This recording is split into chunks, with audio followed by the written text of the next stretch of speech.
दरवाजे पे आके उसने दस्तक दी, दरवाजा खटखटाया। दरवाजे पे दस्तक दे के कहने लगा,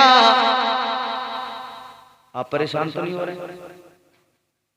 ये जो दूर दूर से आए हैं ना, ये इसी तमन्ना में आए हैं अपने ये बड़े बड़े सामान लेके कि इम्तियाज बरकत आ रहे हैं, तो जरा कुछ हम भी अपना काम चला लेंगे। तो मुझे तो इनकी भी फिक्र है, कुछ आपके लिए भी बोल रहा हूँ, कुछ इनके लिए भी बोल रहा हूँ। अल्लाह इनका भी भला करे। बोलो है कि नहीं? दूर दूर से आए बेचारे। अच्छा, मैं वैसे आमतौर पे इलाके में इस बार रुकना भी मेरा इस साल में बहुत कम हो रहा है। अभी भी मगरिब के वक्त ही पहुंचा मैं घर, गुजरात में था, वहां से पहुंचा तो बस इधर को चला आया। और मुझे बड़ा अफसोस भी रहा कि मैं मरहूम चचा इदरीस साहब के दफन में नहीं शरीक हो सका, क्योंकि मैं दूर था, बाहर था। मुझे खबर मिली तो मैं इतनी दूर था कि पहुंच नहीं सकता था। मुझे अफसोस भी रहा कि बड़ी मोहब्बत मुझसे रखते थे, तो मैं उनकी तदफीन में शरीक ना हो सका, मगर मैंने दुआएं की, अल्लाह उनकी मग़फ़िरत फरमाए। उनकी मग़फ़िरत की दुआएं मैं मुसलसल करता रहा। वक्त ने इतनी इजाजत न दी कि मैं आ सकता, लेकिन मैंने ये अहद किया था कि मैं किसी भी तरह चेहलुम में जरूर पहुंचूंगा। और मेरी डायरी आप उठा के देखेंगे तो आज की तारीख उसमें लखनऊ की लिखी मिलेगी, लेकिन मैंने वहां फोन करके माजरत की, उन्हें बताया कि मैं नहीं आ सकता, मुझे वहां जाना जरूर है।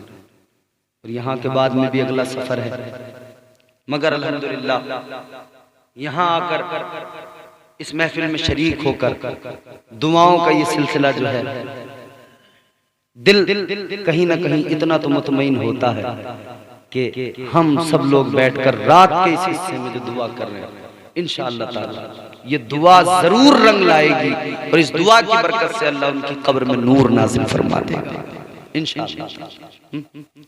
तो मुझे इनका भी ख्याल है, आप सबका भी ख्याल है। हुजूर की बारगाह है, दरवाजे पर दस्तक हुई, मलकुल मौत आया। मलकुल मौत है बाहर दरवाजे पे, मगर दरवाजा खटखटाया, अंदर सैयदा फातिमा मेरे आका की शहजादी आका की बारगाह में दरवाजे पे दस्तक हुई। सैयदा फातिमा ज़हरा ने अंदर से कहा, कौन है?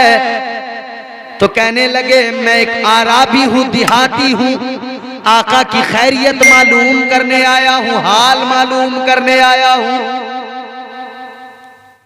इधर मलकुल मौत ने क्या कहा? मैं हाल मालूम करने आया हूँ। ये दुनिया का चलन है कि हम एक दूसरे का हाल मालूम करते हैं, एक दूसरे की खैरियत मालूम करते। कोई बीमार हो जाए, हम जाते ना उसके पास कि क्या हाल है।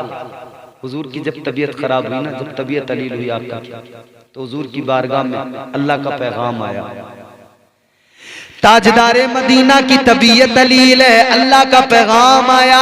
अल्लाह ने फरमाया, ऐ मेरे महबूब ये बताओ क्या हाल है। अल्लाह महबूब से फरमाया।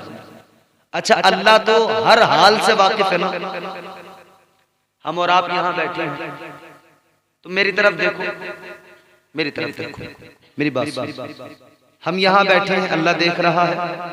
बोलो, देख रहा है कि नहीं? हर हाल में देख रहा है। हम जहां भी हों अल्लाह देख रहा है। हम 7 तालों में बंद हो जाएं, अल्लाह फिर भी देख। हजरत यूसुफ अलैहिस्सलाम को जब जुलेखा ने 7 तालों के अंदर कमरे में, आखिरी कमरे में, बाहर 7 ताले लगे हैं, 7 दरवाजे, 7वें दरवाजे के अंदर जब जुलेखा ने कहा था, यूसुफ चलो जल्दी करो, तो क्या किया था जुलेखा ने? अपना दुपट्टा, वहां एक बुत रखा था, उस पे डाल दिया। हजरत यूसुफ अलैहिस्सलाम ने फरमाया, इस पर यह कपड़ा किस लिए डाला? तो कहने लगी, ये मेरा खुदा है, ये मेरा माबूद है, मैंने इस पे कपड़ा इसलिए डाला कि इससे मुझे हया आती है, इस पे कपड़ा डाल दिया, अब ये नहीं देखेगा। ऐ यूसुफ जो करना है करो, जल्दी करो, अब ये नहीं देखेगा। हजरत यूसुफ ने फरमाया, ऐ जुलेखा ये तेरा खुदा है, कपड़ा डाल दिया जाए फिर ये नहीं देखता है, मगर मेरा खुदा तो वो है जो 7 तालों के अंदर भी देखता है। फरमाते मेरा खुदा तो देख रहा है ना, तो खुदा तो हर हाल से वाकिफ है। अल्लाह तो जानता था हबीब की तबीयत कैसी है, मगर अल्लाह ने फिर भी हाल मालूम किया। किस लिए? आलमे ख्याल में अगर अल्लाह की बारगाह में सवाल किया जाए, मौला तूने क्यों हाल मालूम किया, तू तो हर हाल से वाकिफ है, तू तो जानता है, तो अल्लाह की बारगाह से जवाब आएगा, ए मेरे बंदो बात तो सही है, मैं हर हाल से खबरदार हूँ, वाकिफ हूँ, सब कुछ जानता हूँ, हाजिर और नाजिर हूँ, शाहिद भी हूँ, मैं सब कुछ जानता हूँ, लेकिन मेरे बंदो सुनो, मैंने महबूब का हाल इसलिए मालूम किया कि दुनिया का चलन है, मोहब्बत में यही तो होता है, जो जिससे मोहब्बत करता है वो उसका हाल मालूम करता है। तो जब दुनिया में इंसान एक दूसरे से मोहब्बत करते हैं, वो हाल मालूम करते हैं, तो मैं तो खुदा हूँ, मैं तो परवरदिगार हूँ, मैंने हाल मालूम करके महबूब का दिल रखा है, महबूब को मैंने महबूब की खैरियत मालूम करके दुनिया को भी बता दिया है। ए दुनिया वालों, मैं खुदा हूँ, सब कुछ जानता हूँ, मगर फिर भी महबूब की मोहब्बत में अपने महबूब का हाल मालूम कर रहा हूँ। अल्लाह ने फरमाया महबूब क्या हाल है? हुजूर ने सुना, हुजूर अर्ज करते हैं या अल्लाह बहुत तकलीफ में हूं। अब सुनना, एक एक लफ्ज सुनना, दिल से सुनना और सीने पे हाथ रख के सुनना। हुजूर ने फरमाया या अल्लाह मैं तकलीफ में हूं। अल्लाह ने फरमाया क्या तकलीफ है महबूब? अल्लाह ने फरमाया क्या इस बात की तकलीफ है कि दुनिया को जाहिरी तौर पे छोड़ना है? क्या इस बात की तकलीफ है कि एक लम्हे के लिए मौत आएगी? क्या इसलिए तकलीफ में हो कि तबीयत खराब है, तबीयत अलील है? ऐ मेरे महबूब तकलीफ की वजह क्या है? कौन सी तकलीफ है? क्या ये तकलीफ है कि दुनिया छोड़ने का गम हो रहा है? मेरे आका ने अर्ज किया या अल्लाह मुझे दुनिया की कोई तकलीफ नहीं है, या अल्लाह मुझे मौत जिंदगी की कोई तकलीफ नहीं है, या अल्लाह मुझे अपनी तबीयत और सेहत और बीमारी की कोई तकलीफ नहीं है। तो अल्लाह ने फरमाया महबूब ये बताओ तकलीफ क्या है? तो अल्लाह के नबी ने, तुम्हारे मेरे आका ने, इमामुल अंबिया ने अर्ज किया या अल्लाह मैं तकलीफ को ये सोच के तकलीफ में हूँ कि मेरे जाने के बाद में, मेरे जाहिरी तौर पे विसाल के बाद में, या अल्लाह मेरी उम्मत का क्या होगा, या अल्लाह मेरी उम्मत का क्या बनेगा। या अल्लाह तूने तो कहा कि अजाब नहीं दूंगा जब तक तू मौजूद है, कुरान में तेरा ऐलान है वमा कानल्लाहु लियुअज़्ज़िबहुम व अंत फीहिम। अल्लाह तूने तो फरमाया है महबूब जब तक तू इनके अंदर, इनके दरमियान है, इनके दरमियान मौजूद है, इन पर अजाब नहीं आएगा। लेकिन मौला मैं फिक्रमंद हूँ, मैं जाहिरी तौर पर पर्दा कर लूंगा, जाहिरी तौर पर विसाल हो जाएगा, मैं कब्र में पहुंच जाऊंगा, मैं अपनी कब्र के अंदर आराम करूंगा, फिर मेरी उम्मत का क्या होगा। या अल्लाह उम्मत के लिए गमगीन हूँ, उम्मत की तकलीफ है। अल्लाह तबारक व तआला ने फरमाया ए मेरे महबूब गम न कर, तकलीफ में न रह, इसलिए कि मैं तेरा खुदा हूँ, मैं तुझसे प्यार करता हूँ। ए मेरे महबूब तकलीफ तेरी तेरे खुदा से नहीं देखी जाती है, तू तकलीफ में रहे ये तेरे खुदा को गवारा नहीं है। महबूब पता क्या चाहता है? अल्लाह तबारक व तआला की बारगाह में मेरे आका ने अर्ज किया या अल्लाह मेरी गुनाहगार उम्मत पे करम फरमा दे, या अल्लाह मेरी उम्मत पे रहम फरमा दे। आका ने जैसे ही इतना कहा अल्लाह ने फरमाया महबूब ठीक है, तेरे सदके तेरी उम्मत पे फजल करता हूँ, तेरे सदके तेरी उम्मत पे ये करम कि तेरी उम्मत का कोई भी इंसान कितना भी बड़ा गुनाहगार क्यों ना हो, अगर मरने से 1 साल पहले उसने तौबा कर ली, मैं उसके सारे गुनाहों को बख्श दूंगा। मरने से 1 साल पहले हुजूर ने अल्लाह की बारगाह में उसके मौला किसको मालूम होता है कि 1 साल बाद मौत आएगी, मौत का वक्त मालूम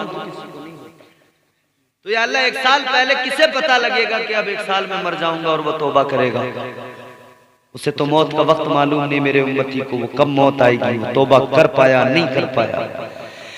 अल्लाह ने फरमाया महबूब सुन लो, अगर 1 साल पहले उसे तौबा करने के लिए मोहलत न मिल सकी तो मैं और आसान कर रहा हूं। अल्लाह ने फरमाया 1 साल पहले नहीं तो चलो 1 महीना पहले अगर मरने से तौबा कर ली मैं उसके सारे गुनाहों को मुआफ कर दूंगा। आका ने अर्ज किया मौला मौत का वक्त मालूम नहीं है, या अल्लाह क्या मालूम तौबा की या न की, या अल्लाह मौत का वक्त किसी को पता नहीं। अल्लाह की बारगाह में मेरे आका ने अर्ज किया या अल्लाह और जरा आसान कर दे। अल्लाह ने फरमाया ठीक है और आसान कर देता हूं। अल्लाह ने फरमाया अगर तेरा उम्मती मरने से 1 दिन पहले तौबा कर लेगा मैं सारे गुनाहों को मुआफ कर दूंगा। अर्ज करने लगे या अल्लाह किसको मालूम कि आज मौत का दिन आ गया, किसे पता कि अब मौत इस दिन आ गई है, आने वाली है, या अल्लाह पता किसी को नहीं है तो ऐ परवरदिगार और आसान कर दे। अल्लाह ने फरमाया ठीक है और आसान कर देता हूं। अल्लाह तबारक व तआला ने आसान किया। अल्लाह ने फरमाया अगर कोई तेरा उम्मती मरने से 1 लम्हा पहले तौबा कर ले, 1 मिनट पहले तौबा कर ले, 1 घड़ी पहले तौबा कर ले, अल्लाह फरमाता है मैं फिर भी उसके सारे गुनाहों को मुआफ कर दूंगा। आका ने अर्ज किया मौला किसे पता कि अगले मिनट में मौत आ जाएगी, किसे खबर कि अगला लम्हा मौत का होगा। या अल्लाह और आसान कर दे और करम कर दे। अब अल्लाह का करम तो देखो, हुजूर ने अल्लाह की बारगाह में मारूजा पेश किया तो अल्लाह ने हुजूर के सदक़े कितना करम किया।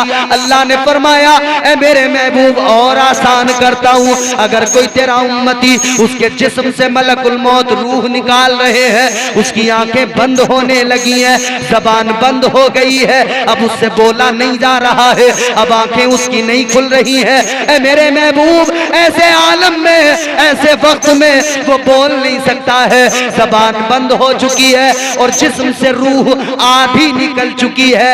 आधी रूह निकलने के बावजूद अगर उस वक्त में कोई अगर सिर्फ दिल में शर्मिंदा हो जाएगा, अगर वो जबान से तौबा भी नहीं कर पाए, सिर्फ दिल में शर्मिंदा हो जाए, अल्लाह फरमाता है मेरी रहमत बड़ी है, तेरे सदक़े में मैं फिर भी उसके सारे गुनाहों को मुआफ कर दूंगा। कितना करम, जिस्म से आधी रूह निकल गई, आधी बाकी। अल्लाह फरमाता है अगर उस वक्त में तौबा भी न कर सका, जबान बंद है, सिर्फ दिल से शर्मिंदा हो गया, तब भी मैं उसको गुनाह माफ करता हूं। आका ने अर्ज किया या अल्लाह तेरा करम है, अगर मौला मेरे कुछ उम्मती तो ऐसे भी होंगे जो तौबा ही नहीं कर पाएंगे, दिल से शर्मिंदा भी नहीं हो पाएंगे और मर जाएंगे, या अल्लाह उनका क्या बनेगा, उन गुनाहगारों का क्या होगा। आका ने अल्लाह की बारगाह में अर्ज किया मौला वो गुनाहगार उम्मती जो तौबा न कर सके, या अल्लाह उनका क्या बनेगा, या अल्लाह उन गुनाहगारों पे भी करम कर दे। अल्लाह ने फरमाया महबूब चल बात तेरी मोहब्बत की है, उन पर भी करम करूंगा। अल्लाह के प्यारे महबूब अल्लाह की बारगाह में इधर मारूजा पेश कर रहे, उधर अल्लाह ने करम फरमाया। अल्लाह फरमाता है मेरे महबूब फिर उनके लिए ये होगा, वो गुनाहगार जब मैदान महशर में आएंगे, जब हश्र के दिन मैदान महशर में वो गुनाहगार होंगे, मेरे महबूब मैं वहां पर तुझे ये पावर दूंगा, मैं वहां पर तुझे ये शान अता करूंगा। वो गुनाहगार जो तौबा न कर सके, वो गुनाहगार जो जहन्नम के मुस्तहिक होंगे, लेकिन फिर भी तेरा भरम रखा जाएगा, तुझे इज्जत दी जाएगी, तेरी शान सबको दिखाई जाएगी। ऐ मेरे महबूब वो गुनाहगार जिन्होंने तौबा न की जन्नत में जाने के मुस्तहिक नहीं बने, जहन्नम में जाने के हकदार हो गए, लेकिन मैदान महशर में अगर तू उंगली उठाएगा, जिसकी तरफ इशारा कर देगा, मैं तेरा खुदा हर तेरे उस उम्मती की मगफिरत फरमा दूंगा। कितना करम है रब का। दरवाजे पर दस्तक हुई, अंदर से आवाज आई कौन? कहा मैं एक देहाती हूं, हुजूर की खैरियत मालूम करने आया।